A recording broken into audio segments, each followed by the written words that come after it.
Halo semuanya, selamat malam. Selamat malam. Apa kabar hari ini? Luar biasa. Super. Oke, baiklah. Saya Dirga. Kiasan hidup saya, hiduplah dengan berbahagia, karena bahagia itu bukan dicari tapi dipelajari.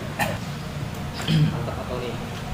Kenapa? Kau ini nggak kepala apa-apa biasa hidup orang. Belum ada pacar, lagi dibuat.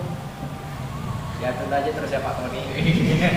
Oke, baiklah. Di pertemuan kali ini kita akan membahas lanjutan dari buku Awaken the Giant Within karya Tony Robbins. Di sini kita akan mulai dari bab 7. Bagaimana mendapatkan apa yang benar-benar Anda inginkan. Di bab 7 ini Tony Robbins mengawali dengan cerita tentang Elvis kalau dia ketergantungan obat-obatan. Betul ya? Pada hari kematiannya, Elvis tetap bisa berpikir jernih dan tetap menggabungkan semua serangan yang mana itu obat dia menjadi salah satu dosis yang mematikan.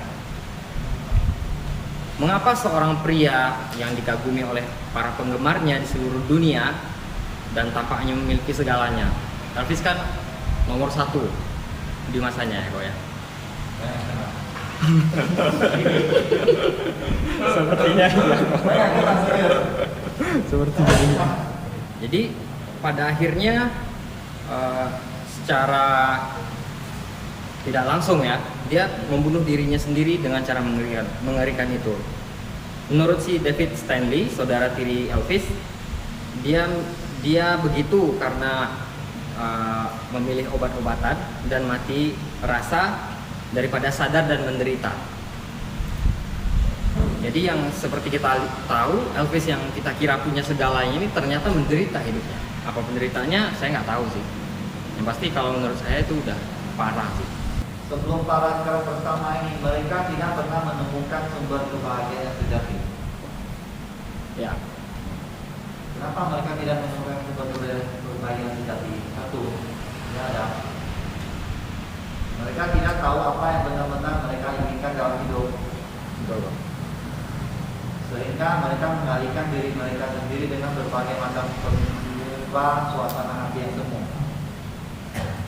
Mengubah suasana hati yang semu, tahu? Nah, contohnya apa? Rokok, obat yang memberikan kebahagiaan sebentar, ya puas sebentar. Ya, ini benar. Narkotika. Ya. Nah, kedua, nanti tahu, nanti aja lah kalau gitu. Berarti dia kenapa dibuat gitu? Ulang lagi ya, karena dia tidak pernah menemukan sumber kebahagiaan yang sejati. Kebahagiaan yang sejati ya, bukan kebahagiaan yang mengikuti. Oke, pertama kita udah tahu apa yang benar kita inginkan dalam hidup kita. Kedua, mereka tidak hanya mengembangkan jalur saraf, tetapi jalan bebas hambatan menuju kepedihan. Ini penting. Berarti Kita tubuhnya rusak. Dia begini kan, karena satu dia akan mengalihkan diri dia itu ke obat-obatan dan yang lain-lain. Sehingga dia mengembangkan jalur saraf dia, tidak hanya jalur saraf dia loh, tetapi jalan bebas hambatan menuju kepedihan atau kematian gitu. Ya. Itu nomor 2. Yang nomor 3 lagi di bawahnya ini, mereka tidak tahu bagaimana caranya membuat diri mereka sendiri merasa bahagia. Artinya dia biasa orang udah sukses atau orang yang belum sukses ya sama aja sih. Kadang dia bingung, bimbang, dia nggak tahu cara membuat diri dia bahagia. Ini aja ada gambar tujuannya. Mereka tidak pernah mempelajari dengan rinci cara untuk mengarahkan sadar perhatian dari pikiran mereka sendiri. Dia nggak ada rinci arahnya. Dia cuma mau uang kan, belum tahu uangnya yang dibutuhkan berapa, nggak jelas, nggak rinci. Nah, bisa mereka membiarkan kepergian dan kesenangan di lingkungan mengendalikan mereka, bukan mengendalikan diri mereka sendiri. Lalu di sini ada sebuah surat juga yang dikutip dari seorang wanita ya. Menurut saya kalau misalnya ini nggak penting ya pasti nggak ditaruh Tony ke sini. Karena kepedihan yang dialami wanita ini sangat luar biasa. Di halaman 228 dia merasa hidupnya dari kecil itu disiksa. Terus dia terdapat berapa? 49 kepribadian. Ya, 49 kepribadian. Dan dia mulai belajar untuk memperbaiki itu semua melalui program-program yang Tony ajarkan di Power Talk. Salah satunya dia belajar tentang dirinya sendiri, mengenali dirinya sendiri. Dia fokus kepada dirinya sendiri. Dia tidak membiarkan apa yang lingkungan kasih itu mempengaruhi dia. Padahal keadaannya begitu hebatnya, parah rusak. Dan akhirnya wanita ini keluar dengan dia punya karir di waktu penuh di IBM, punya 4 bisnis, terus dia udah punya cucu juga, dan dia menyayangi dirinya sendiri. Ini berbanding terbalik sama Elvis, gitu.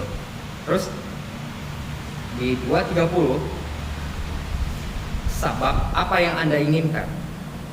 Berarti itu kan pertanyaan ke diri kita sendiri.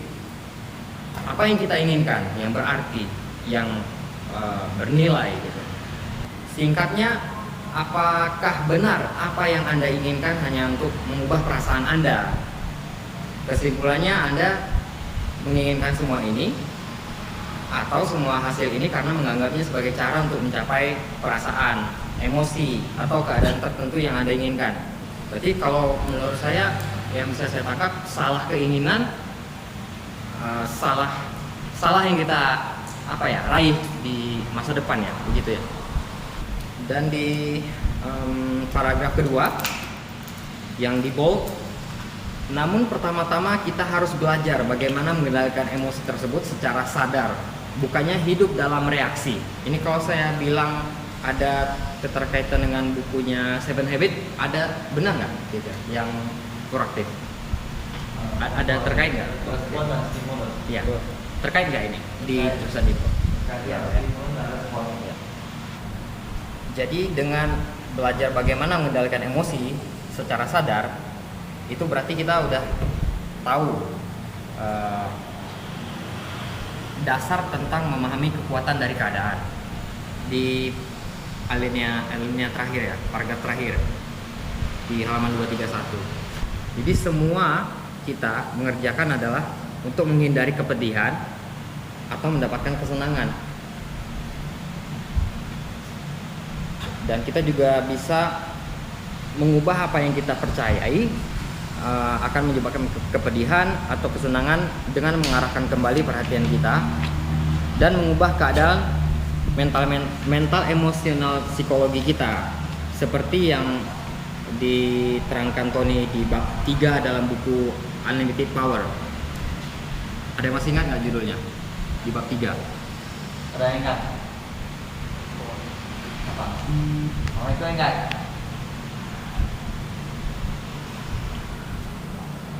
Yang kekuatan kondisi. Ya, pada kondisi. Sama juga yang dibahas ini, kekuatan keadaan lah gitu. Ya. Jadi isinya di situ kira-kira kutipannya yang di bold ini, suatu keadaan dapat diartikan sebagai jumlah dari jutaan proses saraf yang terjadi di dalam diri kita, jumlah keseluruhan dari pengalaman kita kapan saja. Sebagian besar keadaan kita terjadi tanpa kita arahkan dengan sadar. Kita melihat sesuatu dan kita menanggapinya dengan masuk ke dalam suatu keadaan. Keadaan tersebut bisa berupa keadaan yang banyak akal dan berguna atau keadaan yang tidak banyak akal dan membatasi. Tapi tidak banyak yang bisa dilakukan oleh sebagian besar dari kita untuk mengendalikannya. Tadi kan katanya kita nggak kadang ada beberapa hal yang kita nggak bisa kontrol kan. Nah terus bagaimana kalau kita nggak bisa kontrol, terus gimana kita bisa mengarahkan hati kita, perasaan kita supaya kita nggak ikut sama kepedihan yang membawa hal yang nggak bisa kita kontrol itu. Ngerti mengubah pusat perhatian. Jadi nggak usah dipikirin gitu ya. Kalau misalnya hal itu dikatakan akan terjadi. Ya, yang ada nggak memberdayakan kita nggak usah fokus. Kita fokus yang memberdayakan kita. Oke. Ganti pusat perhatian. Dulu contoh, ini ada di sini. masih di halaman 232 yang paragraf kedua. Perbedaan antara bersikap bodoh atau pintar tidak didasarkan pada kemampuan Anda, tapi pada keadaan pikiran dan atau tubuh Anda pada saat tertentu. Gimana ya? Ini ngerti? Perbedaan antara bersikap bodoh atau pintar tidak didasarkan pada kemampuan Anda, tetapi pada keadaan pikiran dan atau tubuh Anda pada saat itu. Ngerti? Ada yang menjelasin? Berita ngerti nggak? Tidur, apa yang jelasin? Apa yang jelasin? Ada Ya, yang menjelasin? bahasanya susah. Kadang si A itu kan kadang bisa pintar, kadang bisa bodoh, tergantung keadaan dia pada saat itu. Betul. Dia kan terbayang. Ya. Keadaan dia kalau pikir dia bisa terus, dia belajar terus menerus dan belajar terus menerus, lama-lama dia jadi pintar gak bisa. Tapi keadaan dia itu kalau menurut dia itu orang bodoh, orang tak berguna, orang depresi. Dia gitu-gitu terus, lama-lama dia depresi. Benar? Tubuh dia pada saat itu kalau lagi sakit, dia pasti agak bodoh. Mau lakukan apapun pasti agak kurang. Inilah yang pengaruh kekuatan kondisi atau kekuatan keadaan. Kalian pernah ngerasain, kadang keadaannya kalau lagi baik, kalian merasa pintar kali, semua nyamuk gitu. Iya. Kadang keadaan kalau kita ada ngantuk ada apa, orang ngomong apa kita nggak dengar. Betul. Nah, inilah maksud ini gitu. Di bawahnya setelah Bolt itu yang setelah Albert Einstein, tetapi kalau kita terus menenggelamkan diri kita dalam keadaan negatif, maka kita tidak akan pernah memenuhi janji untuk berhasil. Jadi dengan kata lain, perilaku kita bukan hasil dari kemampuan kita, Ya, tapi dari keadaan yang kita alami pada saat ini. ya. Jadi untuk mengubah kemampuan kita, ubah keadaan kita. Jadi gimana kita mengubah keadaan kita? Lebih tepatnya emosional di sini di paragraf kedua masih di halaman 233. Karena keadaan emosional di sini yang dimaksud.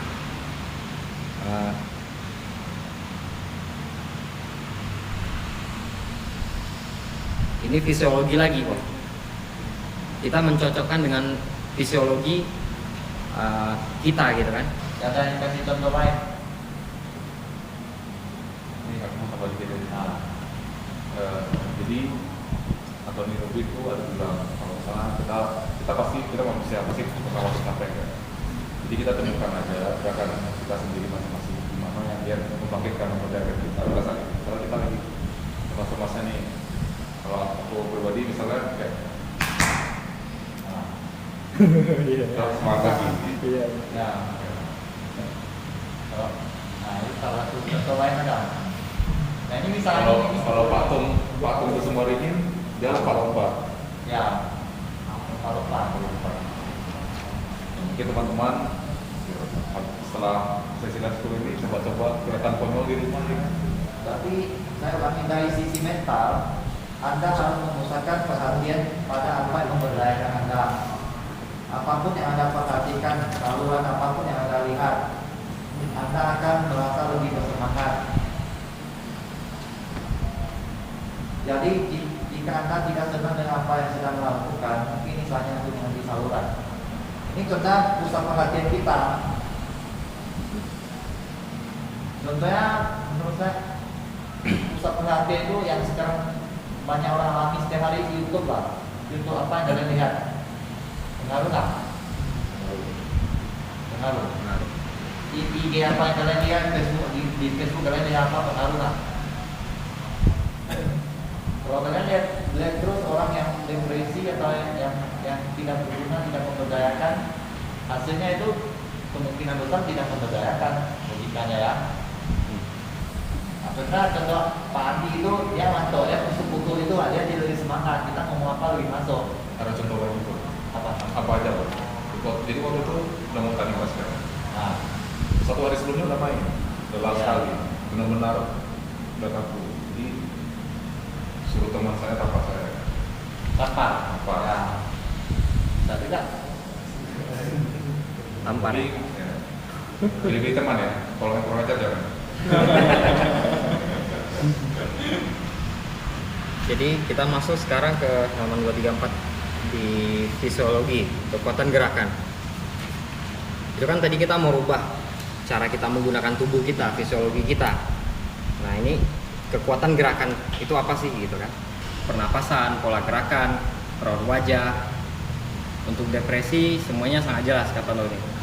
Cara kita adalah mengubah fisiologi kita. Contohnya kayak misalnya kita lagi sedih, kita keluar ngobrol sama orang atau membuat senyuman sendiri yang tanpa arti gitu. Bisa ya Pak ya? Atau kita sedang gugup berbicara depan orang gitu kan, kayak kita ngatur nafas, gimana sih napas yang santai gitu kan, kita bikin santai gitu. Emosi kita diciptakan oleh gerakan kita. Setuju? Atau gerakan diciptakan oleh emosi? Misalnya emosi diciptakan oleh gerakan Nah, kita. contohnya.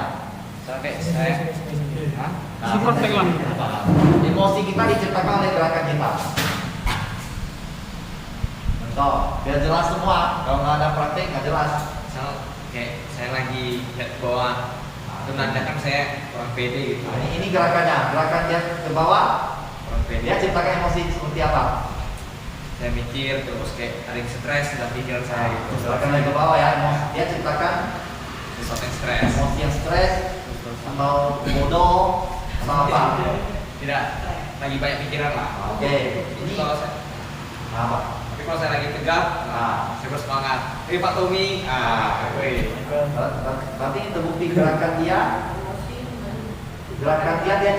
diciptakan emosi itu hasil dari gerakan dia, bukan gerakan itu hasil dari emosi.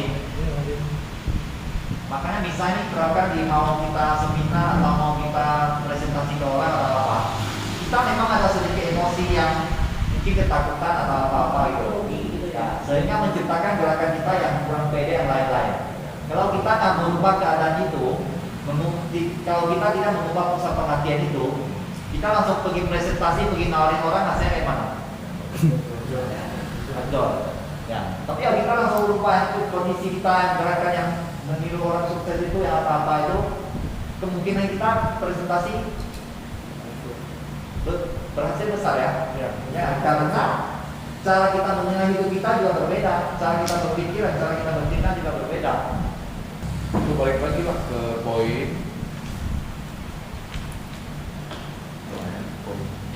yang dia hidup dan reaksi. Ya, siapa? Apanya dia hidup. Ya. Pertama, jadi kita harus belajar bagaimana mengendalikan emosi tersebut secara sadar, bukannya hidup dan reaksi.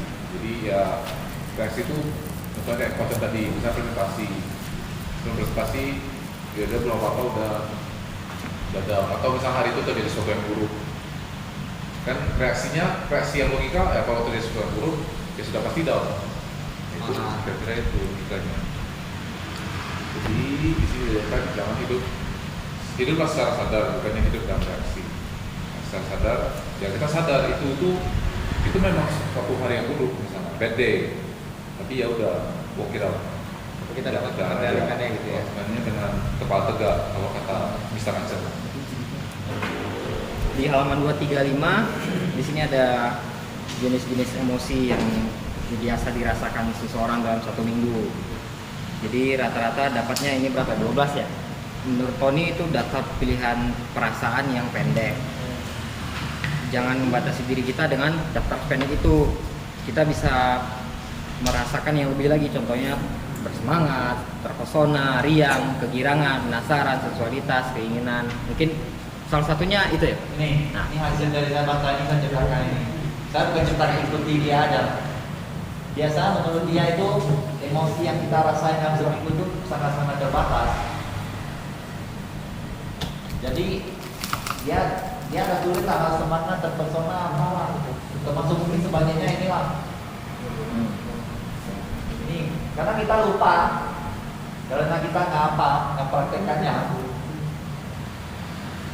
Ini aja kasih contoh kira-kiranya emosi yang memberdayakan setiap orang gitu. Jadi kalau menurut pribadi saya, kalau misalnya kita tahu nih kata-kata terpesona gitu kan, ya kita bisa mengadopsinya ke dalam ekspresi kita gitu. Masih banyak yang nggak tahu, misalnya sebenarnya arti kata terpesonanya kayak mana kira-kira? Pak Michael bisa praktekkan lagi terpesona kayak mana? Terpesona Pak Awi kan? Ya. Keren sekali Pak Awi itu ya. Oh iya. Keren juga Pak pemain basket ya. Tapi saya kasih jomblo gitu. Weh, terakhirnya kayak enak. Pernah nggak dengar pepatah yang suatu hari nanti kau akan mengingat ini dan tertawa? Ada yang pernah dengar gitu? Atau pernah ngungkapin besok kau kalau ingat pengalaman kita ini kan pasti ketawa kok besok gitu. Ya kan? Kalau itu benar, mengapa tidak mengingat dan tertawa sekarang katanya? Mengapa harus nunggu momen yang kita harus ingat gitu? Intinya itu dia suruh kita pura-pura bahagia, ya nggak? Ya. Bahagia yang dibikin-bikin kok, bukan Bahagia dibikin-bikin. Ya. Kayak Joker lah. Joker.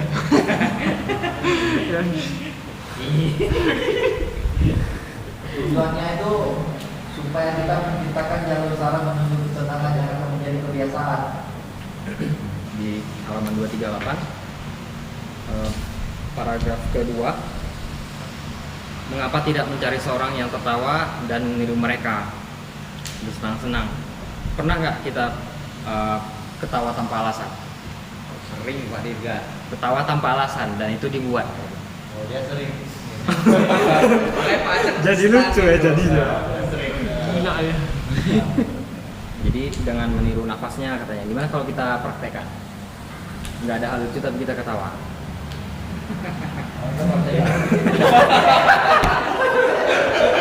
Pak Dirga lucu juga ya. Nyindir tuh. Kita kan ketawa saja Pak Tony gitu.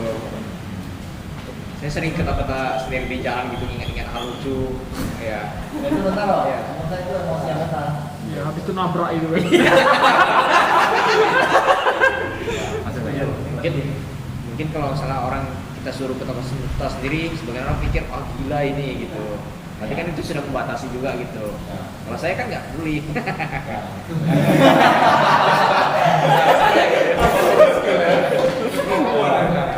Halaman 242, apapun yang kita perhatikan akan menjadi pendapat kita mengenai kenyataan. Paragraf kedua, pusat perhatian bukanlah kenyataan yang sebenarnya karena itu adalah pendapat satu orang dan hanya anggapan seorang mengenai bagaimana sesuatu itu sebenarnya. Bisa nggak di sini kita masukkan juga kategori kepercayaan contohnya? Bisa juga ya. Termasuk. Ya. Ngerti? Ngerti. Tapi sudah jelasin. Iya. Kalau jelasinnya paling dari yang contoh ini aja kok. Ada apa? Yang kamera ini. Nah, Ya seperti lensa kamera hanya menunjukkan gambar dan sudut yang Anda perhatikan. Karena itulah foto yang Anda ambil dapat dengan mudah mengubah kenyataan dan hanya menjadikan sebagian kecil dari seluruh gambar yang sebenarnya. ya. Kayak kita foto di satu gedung misalnya. Ya.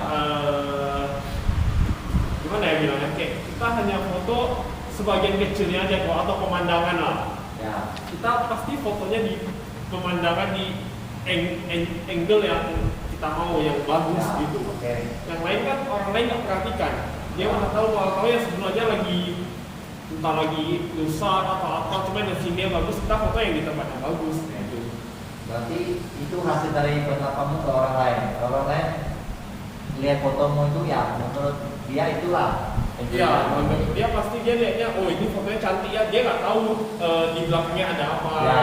gitu. Dia nggak tahu Ya. mungkin di belakangnya lagi ada tanah longsor kayak atau apa gitu di pemandangannya. Cuma kan yang dia tahu hasil fotonya bagus. Ya. Kan pusat perhatian ini sangat penting apa yang kita pusatkan gitu. Contohnya Pak Tirga itu bilang saya setuju karena masalah kepercayaan. Banyak orang yang memanfaati kepercayaan ini untuk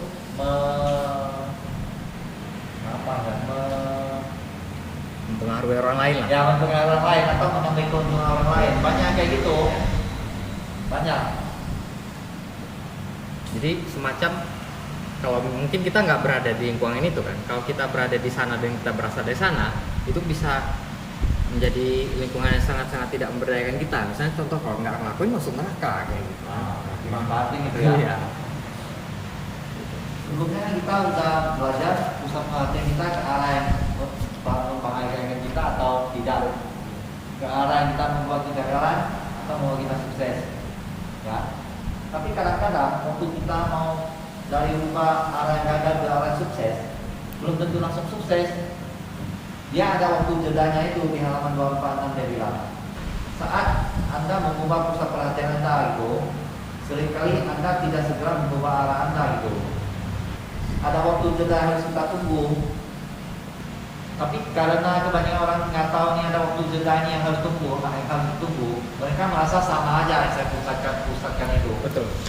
Betul ya? Saya juga kurang yakin sih. Kurang yakin. Kurang yakin. Makanya harus ngerti yang ini penting buat Pak Tamin, saya mau tambahin.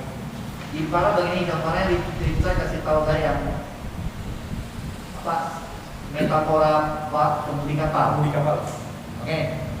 Metafora kemudi kapal itu menurut saya kan kita arahnya salah. Kita mau langsung putar ke arah yang benar, apa langsung ke arah benar? Nah, inilah waktu jeda yang dibutuhkan. Tapi di kehidupan sebenarnya kalian sudah berubah ini loh. Iya. Kalian langsung tak ada hasil lagi. Iya.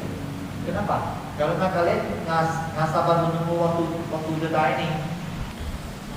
Di halaman 249 paragraf pertama, namun di setiap cara mendapatkan pengalaman ini ada beberapa unsur gambar, suara, atau bahkan perasaan lain tertentu yang dapat diubah untuk meningkatkan atau menurunkan tingkat kehebatan pengalaman kita. Terkait judulnya yang di halaman 248 itu ya, berarti tapi bagaimana titik itu kita isi submodalitasnya. Di halaman 251 di tulisan yang bold, kemampuan kita untuk mengubah perasaan kita tergantung pada kemampuan kita untuk mengubah submodalitas kita. Berarti inilah yang harus kita pelajari, bro. Submodalitas sering-sering kita gunakan. Ya, submodalitas itu ya itulah kayak visual kita atau kinestetik. Ya itu kita harus melakoni kehidupan kita ini sebagai ya seperti seni. Berarti bisa kita ukir, bisa kita mainkan, bisa kita modif gitu.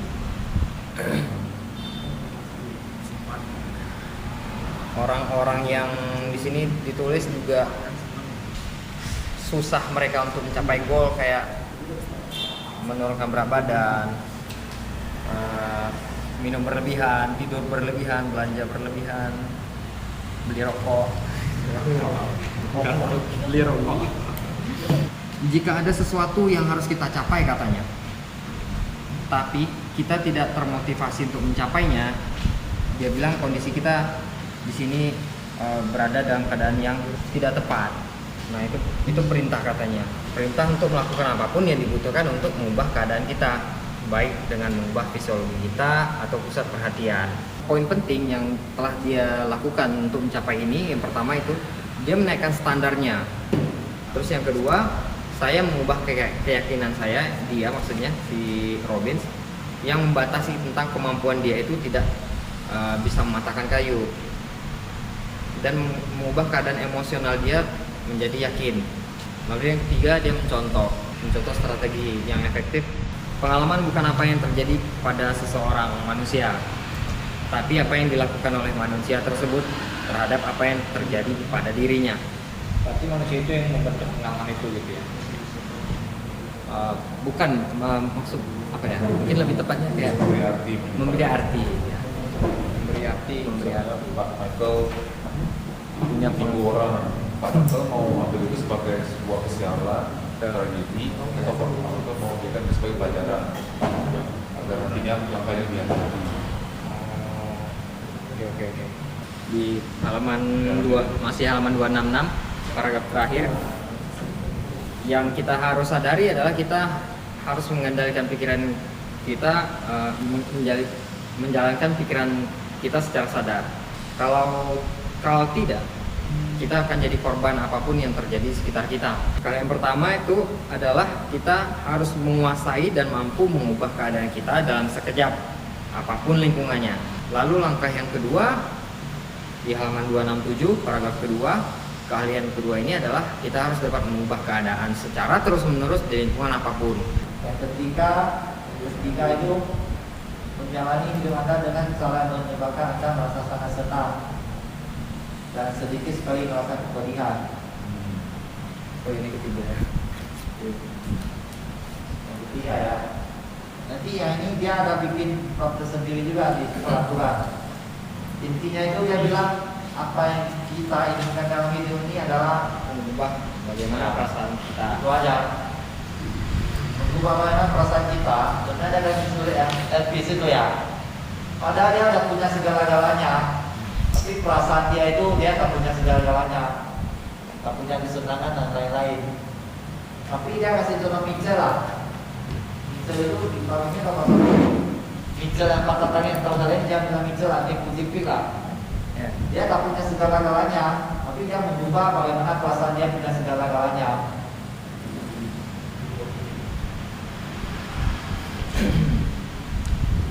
Intinya bab ini kalau saya baca ini apa fokus kita dan apa fisiologi kita lah gitu. Itu yang paling penting.